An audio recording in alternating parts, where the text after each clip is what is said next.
Very very important question. But जैसे अभी हम कर रहे थे उसी कॉन्सेप्ट से रिलेटेड कि transaction based questions. state giving reason whether the current ratio will improve or decline or will have no effect in each of the following cases if the current ratio is 2:1। अब ध्यान से देखना बेटा, technically अगर आपका current ratio 2:1 है तो ideal ratio है। तो अगर 2.5:1 हो जाए, अगर 2.5:1 या 3:1 या 4:1 हो जाए तो इंप्रूव हो रहा है या नहीं? टेक्निकली नहीं हो रहा। आइडियल रेशियो से आप दूर जाते जा रहे हो, टेक्निकली नहीं हो रहा। बट जब ये क्वेश्चन सॉल्व कर रहे हैं तो हमें सिर्फ मैथमेटिकली देखना है। जब ये क्वेश्चन सॉल्व कर रहे हैं तो हमें सिर्फ और सिर्फ मैथमेटिकली देखना है। अगर रेशियो 2:1 से बढ़ रहा है, 2.1:1 हो रहा है, 2.2:1 हो रहा है, कुछ भी एनीथिंग मोर देन 2:1 है तो इंप्रूव आएगा, उससे कम है तो डिक्लाइन आएगा, नहीं चेंज हो रहा तो नहीं चेंज हो रहा। मैथमेटिकली आंसर देना है बस, क्योंकि लॉजिकली तो हमें पता है ना कि आइडियल रेशियो 2:1 है, हम इससे जितनी दूर होंगे तो बेटर नहीं हो सकता, इंप्रूव नहीं हो सकता। आइडियल रेशियो का मतलब ये होता है। बट मैथमेटिकली सॉल्व करना है, मैथमेटिकली सॉल्व करना है। कोई भी डाउट? ध्यान से देखेंगे। तो अब cash paid to trade payables, आपको कुछ भी अमाउंट नहीं दिया हुआ, कुछ भी अमाउंट नहीं दिया हुआ, ना करंट एसेट्स ना करंट लायबिलिटीज ना इस ट्रांजैक्शन का अमाउंट दिया हुआ है। तो सर ऐसे क्वेश्चन हम कैसे टैकल करेंगे? इमेजिनरी फिगर्स, ध्यान से देखना, इमेजिनरी फिगर्स। तो अगर पूरे क्वेश्चन में दे भी रखा है कोई 50,000 तक का दे रखा है तो आपको क्या देना चाहिए? ध्यान से देखना, गिवन क्या है? करंट रेशियो गिवन है 2:1। Let current assets be ₹2 lakh. तो अगर करंट एसेट्स 2 लाख हैं तो करंट लायबिलिटीज कितनी हो जाएंगी? अगर करंट रेशियो 2:1 है, करंट एसेट्स अगर 2 लाख है तो करंट लायबिलिटीज कितनी हो जाएंगी?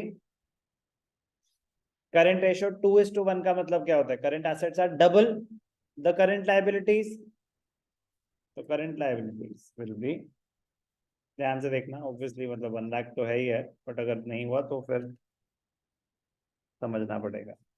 Current ratio is current assets upon current liabilities, current ratio is 2:1। हमें क्या गिवन है? करंट एस गिवन क्या मतलब, अगर हम करंट एसेट्स 2 लाख ले रहे हैं तो करंट लायबिलिटीज कितनी होंगी? तो इस इक्वेशन के हिसाब से क्रॉस मल्टीप्लाई करेंगे तो current liabilities is equal to 2 lakh divide by 2, 1 lakh. But ये कैलकुलेट करने की जरूरत नहीं पड़नी चाहिए कि भाई करंट एसेट्स डबल हैं करंट लायबिलिटीज के। तो करंट एसेट्स अगर 2 रुपए हैं तो करंट लायबिलिटीज 1 रुपए है। करंट एसेट्स अगर 2 लाख है तो करंट लायबिलिटीज 1 लाख है।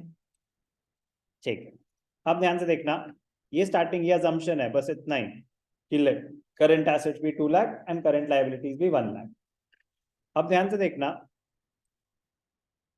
Cash paid to trade payables give reasons में आप, ये रीजनिंग है जो मैं अभी कर रहा हूं।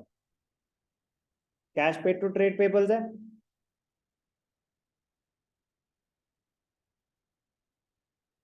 let the payment made be ₹50,000।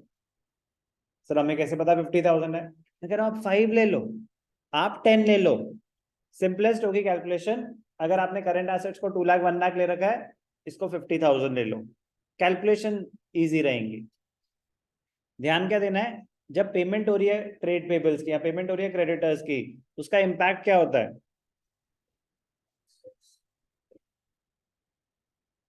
तो करंट एसेट्स करंट लायबिलिटीज पहले कितने थे? 2 लाख और 1 लाख। अगर पेमेंट हुई तो क्या होगा? करंट एसेट्स भी कम हो जाएंगे और करंट लायबिलिटीज भी कम हो जाएंगी। तो अब करंट एसेट्स कितने हो जाएंगे? 150। करंट लायबिलिटीज कितनी हो जाएंगी? 50। रेशियो क्या हो जाएगा?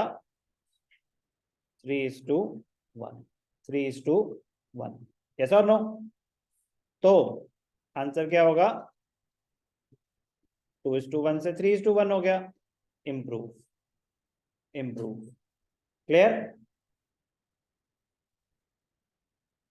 B, bills payable discharge, bills payable discharge, तो बिल्स पेबल क्या होता है आपकी, वो भी तो एक करंट लायबिलिटी होती है। बिल्स पेबल डिस्चार्ज का मतलब क्या होता है, payment against bills accepted, payment against bills accepted, bills payable discharge, payment against bills accepted. तो जर्नल एंट्री क्या होती है, बिल्स पेबल टू कैश और bank, bills payable to cash और बैंक। इम्पैक्ट क्या हो रहा है, पेमेंट जब होगी तो बीपी कम हो जाएगा, दैट इज उतने से करंट लायबिलिटीज कम हो जाएंगी, पेमेंट हुई तो करंट एसेट्स उतने से कम हो जाएंगे। लेट द पेमेंट बी 50,000, फिर आपका स्टार्टिंग पॉइंट 2 लाख और 1 लाख होगा, -50 तो पेमेंट टू क्रेडिटर्स हो या पेमेंट टू ट्रेड पेबल्स हो या बिल्स पेबल डिस्चार्ज हो, इम्पैक्ट क्या होगा, रेशियो विल इंप्रूव। कर लेंगे इसको अपने आप। C, bills receivable endorse to a creditor, bills receivable, अब मैं आपको इम्पैक्ट डिस्कस कर रहा हूं सीधा, आप ट्रांजैक्शन 50,000 की ले लेना, bills receivable endorse to a creditor, यहाँ पे बात कर रहे हैं हम सी पॉइंट की।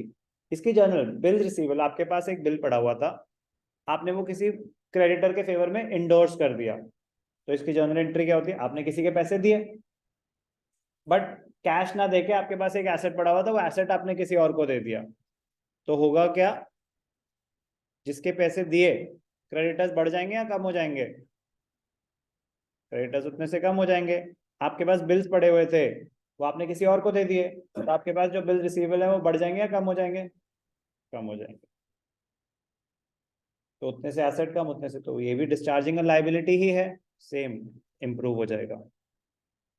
Payment of final dividend already declared, payment of final dividend already declared, तो जो डिविडेंड डिक्लेयर हो चुका है, डिविडेंड डिक्लेयर हो चुका है उसकी पेमेंट हो रही है, तो अब आपके लिए वो डिविडेंड पेएबल बन चुका है। क्या हो चुका है, डिविडेंड पेएबल। डिविडेंड पेएबल तो एक करंट लायबिलिटी होती है, तो एंट्री क्या होती है, डिविडेंड पेएबल टू बैंक। तो डिविडेंड पेएबल क्या है आपके लिए, करंट लायबिलिटी। तो जब आप पेमेंट कर रहे हो तो करंट लायबिलिटी बढ़ रही है कम हो रही है, तो करंट लायबिलिटी कम हो गई, पैसे दिए तो उतने से करंट एसेट्स कम हो गए। तो पहले ट्रांजैक्शन का मीनिंग समझ आना चाहिए, फिर उसकी जर्नल एंट्री विजुलाइज करनी आनी चाहिए, बट सबसे काम की बात यह है कि उसका इम्पैक्ट क्या होगा। Purchase of stock in trade on credit, purchase of stock in trade on credit, ई परच कर चुके हैं वैसे, ये तो अलग से कर चुके हैं हम अभी ऑलरेडी, मैं दोबारा नहीं कर रहा क्योंकि इस पे तो अलग से इंडिविजुअल क्वेश्चन किया था। परचेज टू क्रेडिट, इसका इम्पैक्ट क्या होता है, इतने से आपका स्टॉक बढ़ जाएगा, इतने से आपकी लायबिलिटी बढ़ जाएगी। चलो, अब मैं इसमें बस इसलिए करके दे रहा हूँ क्योंकि ऊपर वाले तो सारे पेमेंट ऑफ लायबिलिटीज थी, कुछ भी इमेजिनरी वैल्यू ले सकते हैं अगर उन्होंने नहीं दे रखा। अजम्पशन है 50,000, तो जब हम सामान खरीदेंगे तो इम्पैक्ट क्या हो रहा है, आपका स्टॉक बढ़ रहा है, उस वजह से करंट एसेट्स बढ़ गए, क्योंकि आपने पैसे नहीं दिए तो उतने से करंट लायबिलिटी बढ़ गई।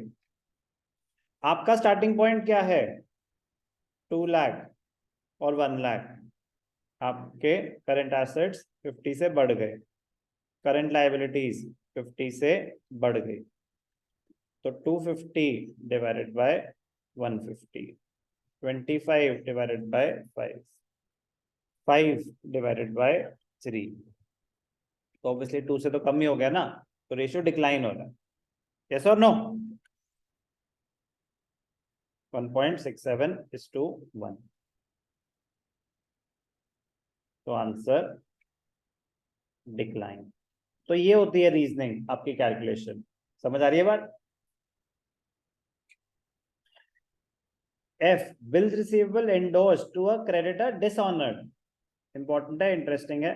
आपने किसी को बिल दे रखे थे, इंडोर्स कर रखे थे, अब वो डिसऑनर हो गए, मतलब सर एक मिनट, बिल्स ऑफ एक्सचेंज, ध्यान से देखना।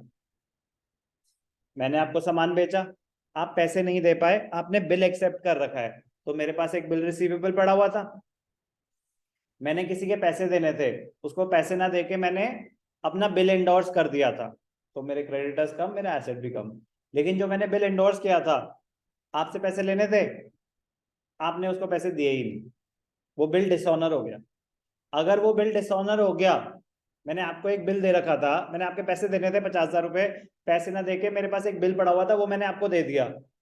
अब जब मैच्योरिटी होगी, ये आपको पैसे दे देगा। अगर ऐसा हो जाता तो कोई दिक्कत ही नहीं थी, बट वो बिल हो गया डिसऑनर। तो क्या आपको बिल के पैसे मिले? डिसऑनर हो गया, नहीं मिले। तो अब आप किसको पकड़ोगे, इसको पकड़ोगे या मुझे पकड़ोगे? तेज बोल दे, इसमें घबरा क्यों रहे? सर ऐसे तेज कैसे बोल दूं, आपको पकड़ना है, मुझे पकड़ोगे। तो अगर आप मुझे पकड़ोगे तो मेरे क्रेडिटर्स बढ़ गए या कम हो गए? मेरे क्रेडिटर्स उतने से बढ़ गए। कहते सर मेरे को तो पैसे मिले ही नहीं, मुझे तो आपसे चाहिए। मैंने कहा ओके, तो मेरे क्रेडिटर्स बढ़ गए, और मैं किससे रिकवर करूंगा वो पैसे? आपसे। तो जो मैंने एसेट खत्म कर दिया था, कि आपका मेरा हिसाब क्लियर, अब मैं आपसे पैसे लूंगा, तो उतने से वापस मेरे एसेट्स बढ़ जाएंगे, उतने से वापस मेरे एसेट्स बढ़ जाएंगे। तो एफ का क्या इंपैक्ट हो जाएगा? डिसऑनर। तो डिसऑनर, मैं किससे पैसे लूंगा? अपने डेटर्स से। और किसको दूंगा? क्रेडिटर्स को। तो आप वेट नहीं करोगे कि भैया मेरे को नहीं पता आपको इससे मिले या ना मिले, मुझे तो मेरे पैसा चाहिए। तो उतने से मेरी करंट लायबिलिटी बढ़ जाएगी, उतने से ही मेरे करंट एसेट्स बढ़ जाएंगे। तो हम इमेजिनरी फिगर ले लेंगे 50,000 का, आगे हो जाएगा अपने आप। कोई डाउट? इंपॉर्टेंट है काफी। क्यों इंपॉर्टेंट है? ट्रांजैक्शन तो समझ आए हो क्या रहा है, तो इम्पैक्ट पे जाएंगे ना।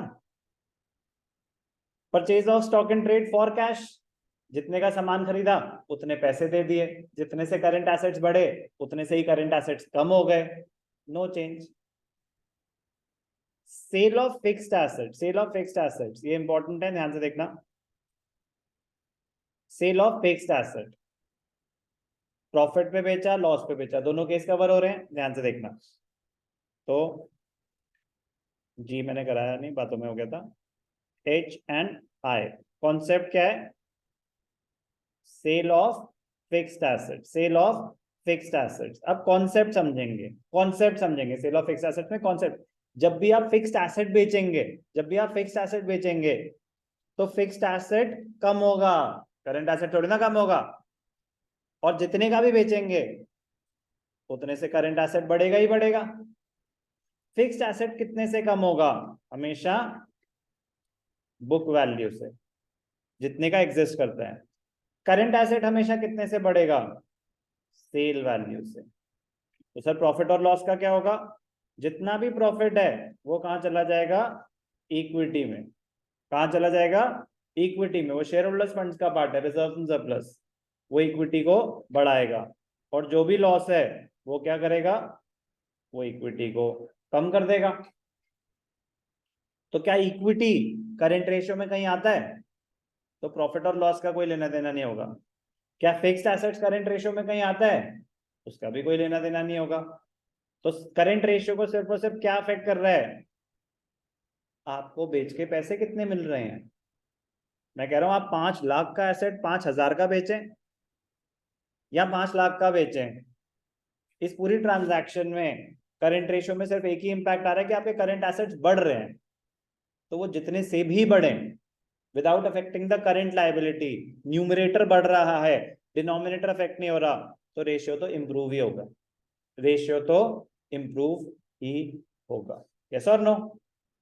Current assets are increasing without any change in current liability. तो प्रॉफिट हो या लॉस हो या एट पार हो, एट पार मतलब जितने का एसेट उतने में बेच दिया, फिक्स्ड एसेट जब आप बेच रहे हैं तो करंट रेशियो हमेशा इंप्रूव ही होगा, क्योंकि वो सिर्फ करंट एसेट्स को अफेक्ट कर रहा है। This is one of the most important question of current ratio. So please don't try to learn it. try to understand it. Try to understand it. You will be at a very, very good advantage.